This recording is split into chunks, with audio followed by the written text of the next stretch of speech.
Chapter number 4 चल रहा है आपके यहाँ पे। Yes sir. और चैप्टर नंबर 4 में सोल्व करते हैं इसको हम। क्वेश्चन नंबर 4.2 का 4 क्वेश्चन नंबर 5 4 तो हो चुका है, इससे 5 आगे थे। 5 का ही है। क्वेश्चन नंबर 5 दिया है 4.2 में। The altitude of a right angle triangle is 7 centimeter less than its base। एक ट्रायंगल है और ट्रायंगल अपने आप में है right angle triangle. Right angle triangle में उन्होंने बोला है कि जो एल्टीट्यूड है उस ट्रायंगल की वो हाइपोटेनियस सॉरी बेस से 7 सेंटीमीटर लेस है। If base is x then altitude is x minus 7 ऐसा वो कह रहे हैं। पढ़िए आगे। If the hypotenuse is 13 centimeter then find the other two side of the triangle। Triangle है राइट एंगल ट्रायंगल और राइट एंगल ट्रायंगल में एक होता है बेस, एक उसका एल्टीट्यूड और एक हाइपोटेनियस। तो उन्होंने बात की है कि जो एल्टीट्यूड है मींस जो उस ट्रायंगल की हाइट है वो उसके बेस से 7 सेंटीमीटर लेस है। तो हम बेस को यहां पे एज्यूम कर लेंगे एज x। तो बेस बनेगा x, देन हाइट बनेगी x minus 7, hypotenuse is 13 and then we will use Pythagoras theorem to find the value of base as well as height. ठीक है, तो ये ट्रायंगल बनेगा इस तरह से और बेस एज्यूम कर लेंगे हम as a x, then height will be x minus 7 and hypotenuse is given in the question which is 13 centimetre. Because it is right angle triangle so we can use Pythagoras theorem. Remember that Pythagoras theorem is applicable only in right angle triangle, not in equilateral, isosceles, scalar.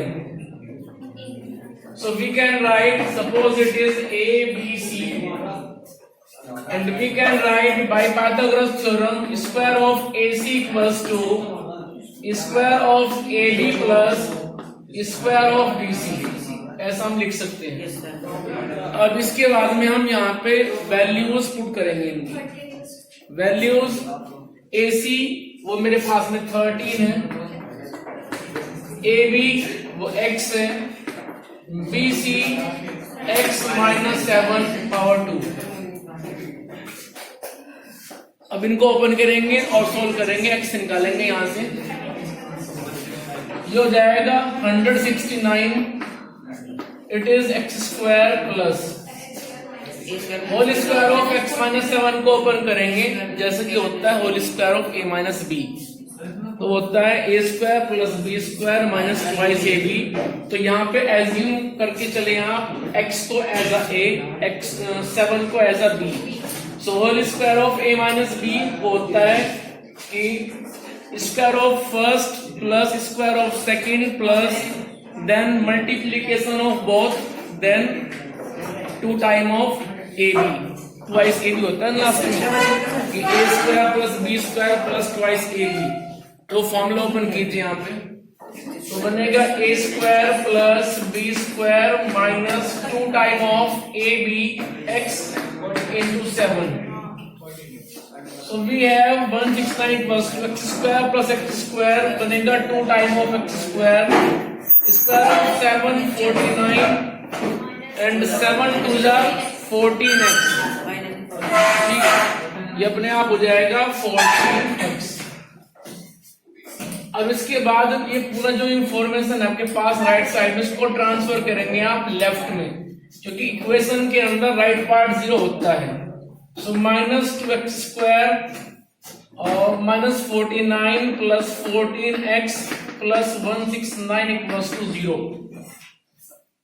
ये पूरी की पूरी अपने आप जो term थी ये तीनों की तीनों ट्रांसफर हो गई हैं राइट से लेफ्ट में। इस तरह से। इसको आप सिंप्लीफाई कीजिए, -2x² प्लस 14x, 49 निगेटिव में है, 169 पॉजिटिव में है, तो हमारे पास बचेगा प्लस में 120 इक्वल्स टू 0। अब मेथड यूज करेंगे हम फैक्टर मेथड, लेकिन एक प्रॉब्लम है कि कोफिशिएंट ऑफ x² -2 है, तो आप इसको बनाएंगे माइनस से प्लस में, ठीक है? तब करेंगे इसको आप फैक्टर मेथड को अप्लाई। तो इसमें आप अभी माइनस से मल्टीप्लाई कर दीजिए, क्योंकि प्रॉब्लम इस माइनस से है, प्रॉब्लम 2 से नहीं है, ठीक है? फैक्टर मेथड में रूल होता है कोफिशिएंट ऑफ x² वो चाहे जो भी है, 2 है, 12 है, 13 है, जितना भी है, उसको पॉजिटिव रखें, वो निगेटिव ना होने पाएंगे।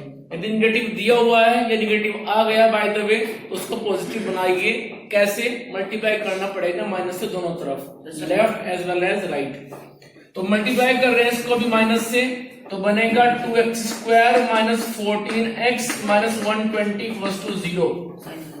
अब करेंगे अप्लाई फैक्टर मेथड को x की वैल्यू निकालने के लिए। रूल क्या होता है कि कोफिशिएंट ऑफ x² जो इस वक्त 2 है, कांस्टेंट टर्म जो इस वक्त 120 है, दोनों को मल्टीप्लाई करें, 2 इंटू 120, रिजल्ट आएगा 240। 240 का हम करेंगे ऐसे दो फैक्टर जिनको मल्टीप्लाई करें तो 240 आए, और जब उनको माइनस करें तो 14 आए। ऐसा हमें करना है। दोबारा पे सुनिए, कोफिशिएंट ऑफ x² जो इस वक्त 2 है, कांस्टेंट टर्म 120 है, साइन देखेंगे बाद में, ठीक है? पहले सिर्फ देखते हैं coefficient of x² and constant term, दोनों को मल्टीप्लाई किया मिलता है 240। अब 240 का हम करेंगे ऐसे दो फैक्टर जिनको मल्टीप्लाई करें तो 240 मिले, और उन्हीं फैक्टर को हम जब माइनस करें तो हमें मिले 14। फैक्टर निकालने के लिए जो आसान रास्ता है वो ये है कि 240 को आप कर लीजिए factorise with the help of LCM method. तो ये बनेगा 2, 120, फिर 60, 30, 15, 3, 5। अब हमारे पास में आए हैं 6 फैक्टर।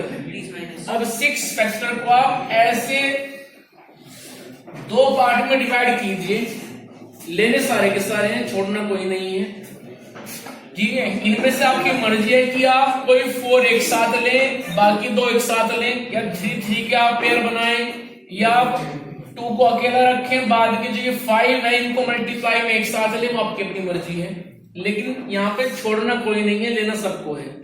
अब इन 6 की हेल्प से आप ऐसे दो ग्रुप बनाइए कि जब उनको मल्टीप्लाई करें 240 मिले और माइनस करें तो 14 मिले। अब देखो 2 2 जा 4, 2 जा 8, 2 जा 16, 16 मिलता है इन चारों से, इनसे मिलता है 15। दोनों की मल्टीप्लाई तो आएगी 240, लेकिन जब माइनस करेंगे तो 1 मिल रहा है, इसलिए ये हमें छोड़ना पड़ेगा, ठीक है?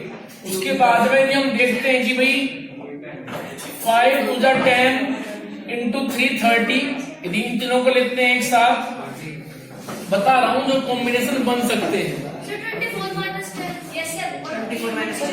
हाँ तो मैं बता दे रहा हूँ 24 10 पे आप ऐसा जाओगे और आप चेक करके जाओगे ना 1 by 1 चेक कर लिया। तो यहाँ पे यदि हम बाद के 3 लेते हैं एक साथ, 5 इंटू 3 इंटू 2, तो हमें यहां से मिल रहा है 30 इन तीनों से, और इन तीनों से मिल रहा है हमें 8। दोनों की मल्टीप्लाई करेंगे मिलेगा 240, लेकिन जब 30 को और 8 को माइनस करेंगे तो 14 नहीं मिलेगा। तो यहाँ पे 24 और 10 ये दो सही बैठते हैं। 10 कैसे आया है? 5 और 2 को लिया गया एक साथ, ठीक है, और 3 2 जा 6 इंटू 2 12 इंटू 2 24 वो बनाया है फिर इन चारों से। तो ध्यान रहे ऐसे आपको दो ग्रुप बनाने पड़ेंगे अपने यहाँ, जिनकी मल्टीप्लाई करें तो 240 मिले, माइनस करें तो 14 मिले। तो 14 के प्लेस पे अब हम लिख सकते हैं 24 माइनस 10, बाकी सब रहेगा एज इट इज।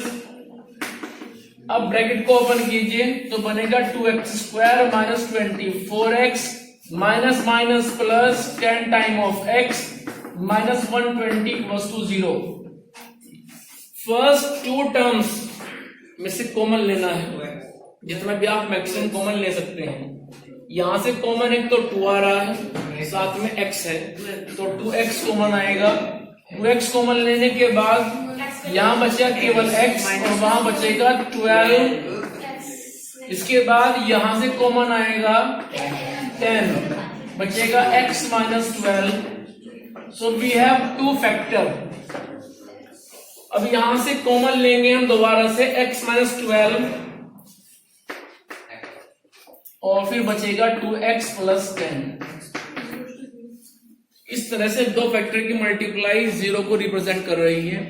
अब इनको हम रखेंगे सेपरेटली इक्वल्स टू 0, यूज करेंगे 0 प्रोडक्ट रूल का। So first factor equals to 0, then x is 12। Second factor 2x plus 10 equals to 0, so value of x will be minus 5।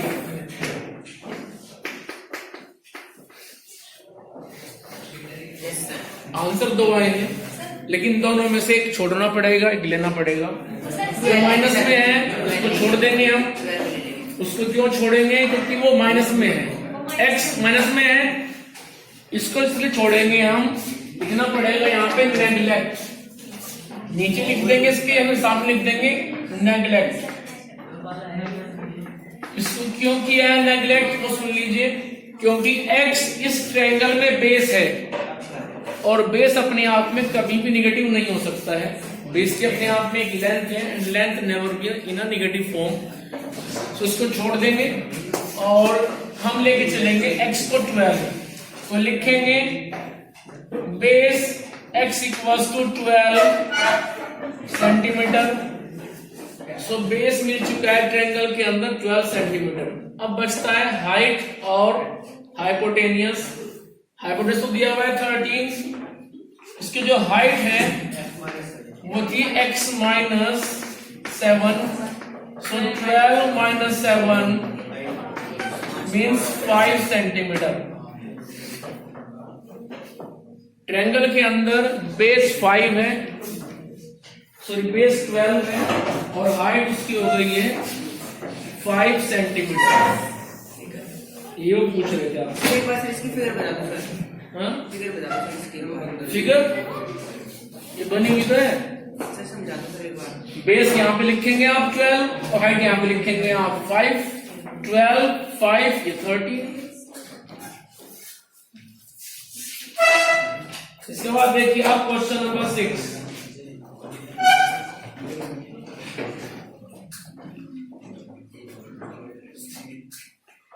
Question number 6. A cottage industry produce a certain number of poultry article in a day.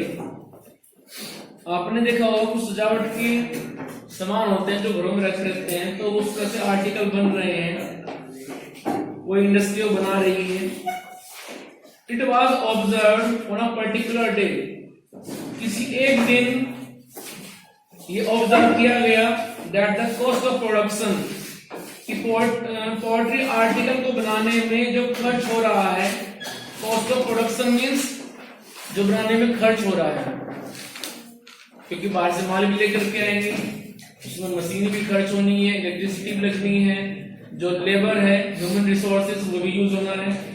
सो किसी एक दिन ये observe किया गया that the cost of production जो बनाने में खर्च हो रहा है of each article was 3 more than twice the number of article produced on that day। वो कह रहे हैं किसी आर्टिकल को बनाने में जो खर्च हो रहा है, जो लागत आ रही है उसको बनाने में, वो जितना आर्टिकल एक दिन में बन रहा है, सपोज हम एक दिन में बना रहे हैं 50 आर्टिकल, तो वो कह रहे हैं कि जितना article with in a day बना रहे हैं, प्रोड्यूस कर रहे हैं, उसका ट्वाइस कीजिए और उसमें प्लस 3 कर दीजिए, तो इतना एक दिन में बनाने में उस कंपनी का खर्च हो रहा है। हमने सिर्फ खर्च की बात की है, इनकम की बात नहीं की है, सेल की बात नहीं की है। उसके बाद चलिए आगे कॉस्ट, वो कह रहे हैं टोटल कॉस्ट ऑफ प्रोडक्शन। क्या प्रॉब्लम है यहाँ पे? तो जब से आया तब से प्रॉब्लम हो रही है, क्या हो रही है? पीछे नाम से पढ़ाते हैं बार में।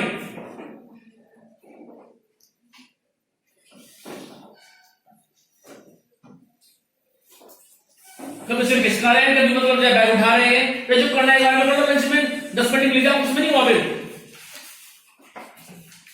और कई बार बोला गया कि जब वीडियो बनते तो बोलो बीच में डिस्टर्ब ना किया करो। पढ़ना तो नहीं है, डिस्टर्ब करना बस यहाँ पे आकर के।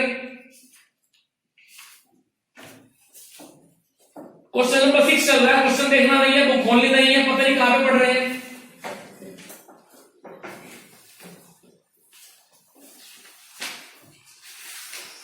सिर्फ किसका रहे बस यहां पे आकर के।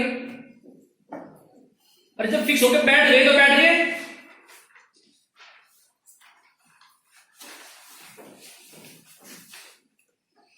क्वेश्चन में एक इंडस्ट्री है, वो with in a day article बना रही है। आर्टिकल बनाते वक्त ये फील किया गया, वहां पे ये ऑब्जर्व किया गया कि जितना आर्टिकल एक दिन में बन रहा है उसका डबल कीजिए प्लस 3 कीजिए। If with in a day 50 article बन रहे हैं तो 103 अमाउंट खर्च हो रही है उस कंपनी की प्रोडक्शन के दौरान, ऐसा वो कह रहे हैं। उसके बाद आगे लिखा है if the total cost of production on that day, वो कह रहे हैं कि उस दिन उस कंपनी के केवल 90 रुपीज खर्च हुए प्रोडक्शन करने में।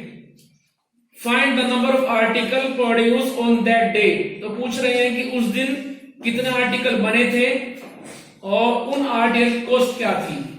क्वेश्चन ये है, हम ये मान लेते हैं कि आर्टिकल जो बने थे उस दिन वो X थे।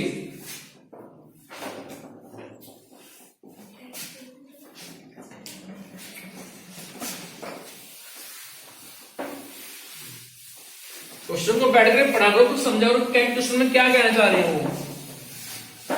बैठ कर यहां पर टाइम पास नहीं करना है। हम मान लेते हैं कि उस दिन जो आर्टिकल बने थे वो X थे। अब जब आर्टिकल X बने हैं तो इन X आर्टिकल के बनने में जो उस दिन खर्च हुआ कंपनी का, कॉस्ट ऑफ प्रोडक्शन, वो कह रहे हैं कि जितना अमाउंट प्रोड्यूस किया है उस दिन उसका डबल कीजिए प्लस 3 कीजिए। ये अमाउंट उस दिन खर्च हुआ 2x प्लस 3। X आर्टिकल को बनाने में इतना अमाउंट उस कंपनी ने खर्च किया, इतने आर्टिकल बने X आर्टिकल, और इन X आर्टिकल को बनाने में 2x प्लस 3 अमाउंट खर्च की गई, ये वो कह रहे हैं। पढ़ो आगे। उसके बाद वो फिर कह रहे हैं cost of production, last line देखिए आप, if the total cost of production on the day was 90 rupees, find the number of article produce on that day and cost of each article. उन्होंने कहा है बाद में कि जो कॉस्ट ऑफ प्रोडक्शन हुई है, जो खर्च हुआ टोटल, वो हुआ है 90 रुपीज, ऐसा वो कह रहे हैं। लेकिन हमने X आर्टिकल बनाए और एक आर्टिकल पे जो खर्च हुआ वो ये हुआ। यदि हम इन नंबर ऑफ आर्टिकल को जो उन पे खर्च हो रहा है उससे मल्टीप्लाई करेंगे तो तब हमारे अकॉर्डिंग टोटल कॉस्ट आएगी प्रोडक्शन की जो उस दिन उस कंपनी ने खर्च किया। मान लो एक कंपनी है, वो टेबल बना रही है, वो टेबल बना रही है विद इन अ डे 50। अब एक टेबल के बनने में जो खर्च हो रहा है 50 का डबल कीजिए 100 प्लस 3 कीजिए 103। ये 103 एक टेबल के बनाने में खर्च आ रहा है। टेबल बनाई उस दिन कितनी 50, तो 50 को मल्टीप्लाई करोगे ना 103 से, तो ये तो केवल एक के बनने में खर्च आया, एक आर्टिकल के बनने में। आर्टिकल बना रहे हैं उस दिन x, तो कुल कितना खर्च हुआ? Number of article multiply by the cost of production in one article. तो इसको मल्टीप्लाई करके हम निकालेंगे अपना total cost. 2x plus 3 into x, it means 2x square plus 3x। ये खर्च हुआ हमारे हिसाब से, बट क्वेश्चन में कह रहे हैं कि केवल 90 रुपीज खर्च हुए थे। It means 2x square plus 3x equals to 90। ये खर्च हुआ है हमारे हिसाब से उस दिन उन x आर्टिकल को बनाने में, क्योंकि एक आर्टिकल में खर्च हो रहा था 2x माइनस 3, तो 2x प्लस 3। हमने बनाई x आर्टिकल, तो number of article and cost of one article दोनों को मल्टीप्लाई किया, तो कुल इतना खर्च उस दिन हुआ। अब इस एक्सपेंसेस को जो खर्च हुआ है इक्वल्स टू पुट किया 90 के, क्योंकि 90 वो कह रहे हैं। इसको ट्रांसफर कीजिए इधर, तो बनेगा 2x square plus 3x minus 90 equals to 0। अब करेंगे इसके factor. Coefficient of x square is 2, constant term is 90, so 2 multiply by 90, result is 180। 180 करेंगे ऐसे दो फैक्टर जिनको मल्टीप्लाई करे 180 आए, लेकिन जब माइनस करें तो 3 मिले। तो सोचिए ऐसे कर लेना है, 290 और 330, 310 और 2551, इन सबको यूज करना है। अब इन सब के ऐसे मल्टीप्लाई करके दो ग्रुप बनाओ, जिनको मल्टीप्लाई करें तो 180 मिले, माइनस करें तो सिर्फ 3 मिले। 15 12 15 मिल जाएगा 5 से और 3 से, और 2 3 जा 6 इंटू 2 12। तो ऐसे सारे के सारे यूज करते हैं, छोड़ना कोई सा नहीं है। अब वो किसकी ग्रुपिंग आप कहां पे करोगे मल्टीप्लाई में, वो डिपेंड करता है आपके माइंड के ऊपर कि 5 को लिया है 3 के साथ 15, और 2 3 2 इन तीनों को लिया है एक साथ, बन गया 12। सो 15 एंड 12, तो 3 को अब लिखेंगे हम 15 minus 12 into x minus 90 equals to 0। Bracket को ओपन कीजिए, 2x square plus 15 time of x minus 12 time of x minus 90 equals to 0। First two term में से केवल x कॉमन आएगा, तो वही हम x कॉमन ले लेंगे। कॉमन लेने के बाद बचेगा यहाँ पे 2x प्लस 15। बाद की जो ये दो हैं, दोनों में से एक तो कॉमन आएगा माइनस, क्योंकि दोनों प्लेस पे माइनस है। दूसरा यहां से कॉमन आएगा 6, 3 भी कॉमन आएगा, लेकिन हम लेते हैं कॉमन मैक्सिमम। 3 भी कॉमन है, 6 मैक्सिमम में कॉमन है, तो 6 कॉमन ले लेंगे। और वैसे देखो जब हम 3 कॉमन लेंगे तो 3 कॉमन लेने के बाद यहाँ बचेगा 4x, और हमें लाना क्या है ये, ठीक है। जो कि रूल क्या है कि जो यहाँ बन चुका है वही आगे बनना चाहिए। यदि ये दोनों सेम नहीं हुए तो प्रोसेस हो जाएगा आपका स्टॉप, आप इससे आगे नहीं जा पाओगे फिर। तो इसलिए हम 6 कॉमन लेंगे, तो बचेगा 2x प्लस 15 इक्वल्स टू 0। अब देखो दोनों सेम हो चुके हैं, तो उसको बाहर कॉमन लीजिए दोबारा से। तो कॉमन लेने के बाद बचेगा यहां से x, उधर से minus 6 equals to 0। So x इस फैक्टर से आएगा x माइनस 15 अपॉन 2, और यहां से आएगा x 6। अब सुनो, x क्या था, नंबर ऑफ आर्टिकल जो दिन बन रहे हैं, और ये हो चुका है माइनस 15 अपॉन 2। भाई किसी कंपनी में तो प्रोडक्शन होगा या फिर नहीं होगा। यदि नहीं होगा तो रिजल्ट क्या है 0, और यदि कुछ होगा तो पॉजिटिव में होगा। कभी निगेटिव प्रोडक्शन होता ही नहीं है, तो इसको हम छोड़ देंगे। जो निगेटिव में आया है हम 6 ले लेंगे।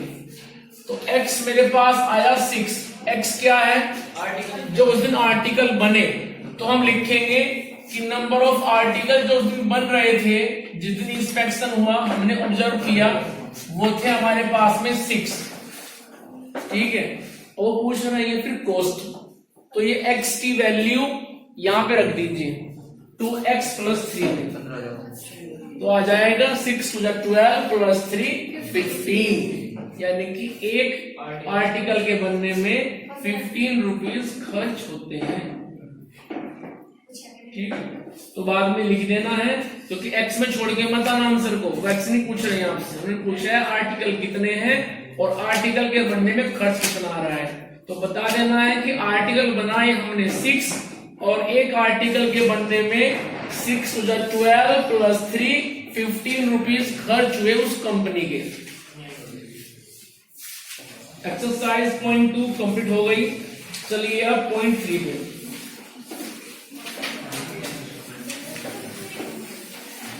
फोर पॉइंट थ्री में क्वेश्चन नंबर 1, 4 पार्ट्स दिए हुए हैं, आंसर निकालना है। एक्स की निकालनी है 2 वैल्यू, लेकिन ऊपर लिख दिया गया है by the method of completing square. हमें मेथड यूज करना है कंप्लीटिंग स्क्वायर मेथड। इसमें क्वेश्चन नंबर 1 तो इजी है, क्वेश्चन नंबर 2 और क्वेश्चन नंबर 3 कराता हूं। आइए जरा, बाकी 2 आप अपने आप कर लेंगे। समझ लेना ध्यान से, कोई प्रॉब्लम तो बता देना वहीं पे। Exercise 4.3 question number 1 second part देखिए। 2x² + x - 4 = 0। इसको स्टेप बाय स्टेप याद रखना, जैसे मैं बताऊंगा ऐसे याद रखना इसको। तो सुनो ध्यान से। सबसे पहले होता है स्टेप नंबर 1, वो ये है कि कोफिशिएंट ऑफ x² जो आप देख रहे हैं इस वक्त 2 है, इसको आप 1 बनाइए। अब ये 1 कैसे बनेगा? वहां पे जितने भी अमाउंट होगी, 2 है या 12 है 20 है, जो भी है व्हाटएवर, उससे कर देंगे आप डिवाइड पूरी इक्वेशन को, तो वहां पे 1 बन जाएगा। स्टेप नंबर 1 ये होता है कि कोफिशिएंट ऑफ x² को आप 1 बनाएंगे, वहां पे जो भी अमाउंट है उससे डिवाइड कर देंगे आप पूरी इक्वेशन को। तो मैं डिवाइड करूंगा अभी इस वक्त इस पूरी इक्वेशन को 2 से, जिससे कि कोफिशिएंट ऑफ x² 1 बन सके। यहां तक आ जाएंगे, जो कटता है वो काट दीजिए और जो नहीं कटता उसको आप ऐसे छोड़ दीजिए। तो ये हो जाएगा x², ये इसको मैं लिख सकता हूं 1/2 टाइम ऑफ x, और ये हो जाएगा 2 = 0। आप यहां तक आ जाएंगे। स्टेप नंबर 1 पूरा हो गया। इसके बाद step number 2, step number 2 coefficient of x को चेक करना है कितना है। ठीक है, अभी इस वक्त कोफिशिएंट ऑफ x 1/2 है। ठीक है, दिखाई दे रहा है? कोफिशिएंट ऑफ x 1/2 है। स्टेप नंबर 1 में बात की थी हमने कोफिशिएंट ऑफ x² की, इसको 1 बना दिया। अब स्टेप नंबर 2 में बात करनी है कोफिशिएंट ऑफ x की। साइन मत देखो, केवल वैल्यू देखो। वैल्यू इस बार है 1/2, तो 1/2 यहाँ पे चाहे जो भी है, अभी तो इस वक्त 1/2 है, हो सकता है कि यहाँ पे 5 हो, 4 हो, 15 हो, जो भी होगा उसका आप हाफ कर देंगे। तो 1/2 का जब हाफ करेंगे तो बनेगा 1/4। ठीक है, फिर करेंगे आप उसका स्क्वायर। तो एक कंप्लीट टर्म आप एक बार करेंगे प्लस और एक बार करेंगे माइनस। प्लस करेंगे स्टार्टिंग की 2 टर्म में और माइनस करेंगे आप लास्ट टर्म के बाद। तो आप पहुंच जाएंगे कुछ इस तरह से कि x² + 1/2 x + 1/4 to the power 2 minus 2 minus 1/4 to the power 2 = 0।